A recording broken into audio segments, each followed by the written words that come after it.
സംവിധായകൻ ഗൗതം വാസുദേവ് മേനോൻ ആദ്യമായി മലയാളത്തിൽ ഒരുക്കിയ ചിത്രമായിരുന്നു ഡൊമിനിക് ആൻഡ് ദ ലേഡീസ് വൈസ്. മമ്മൂട്ടി നായകനായ സിനിമ കോമഡി ത്രില്ലർ ജോണറിലാണ് കഥ പറഞ്ഞത്. തിയേറ്ററിൽ ഡൊമിനിക്കിന് വലിയ ചലനം ഉണ്ടാക്കാൻ സാധിച്ചിരുന്നില്ല. ഇപ്പോൾ ഒ ടി ടി റിലീസിന് പിന്നാലെ സിനിമയിലെ ഒരു ഗൗതം മേനോൻ ബ്രില്യൻ ചർച്ചയാകുകയാണ്.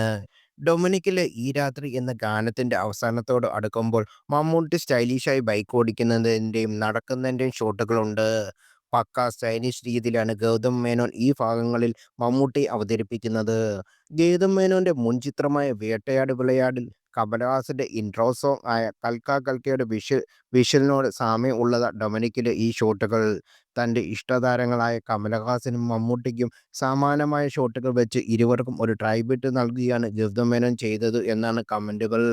സ്ട്രീമിങ്ങിന് പിന്നാലെ സിനിമയും ചിത്രത്തിലെ ഡൊമിനിക് എന്ന കഥാപാത്രവും കയ്യടി നേടുകയാണ്. ഒരു ഡീസന്റ് ഇൻവെസ്റ്റിഗേഷൻ ത്രില്ലർ എന്നാണ് ഡൊമിനിക് എന്നും തിയേറ്ററിലെ ചിത്രം വിജയം അർഹിച്ചു എന്നാണ് കമന്റുകൾ. മമ്മൂട്ടിയുടെ ഡൊമിനിക് ഭയങ്കര രസമുള്ള കഥാപാത്രമാണെന്നും CBI സീരീസ് പോലുള്ള ഈ കഥാപാത്രത്തെ വെച്ച് ഇനിയും സിനിമ വരണമെന്ന് ചിലരുടെ അഭിപ്രായങ്ങൾ. സിനിമയുടെ ട്വിസ്റ്റ് നന്നായിട്ടുണ്ടെന്നും അഭിപ്രായങ്ങളുണ്ട്. ഗൗതം മേനോന്റെ സമീപകാല സിനിമകളിൽ മികച്ച സിനിമകളാണ് ഡൊമിനിക് എന്നും വ്യൂസ് കമന്റുണ്ട്. C5 ചിത്രം പ്രേക്ഷകരിലേക്ക് എത്തിയത്.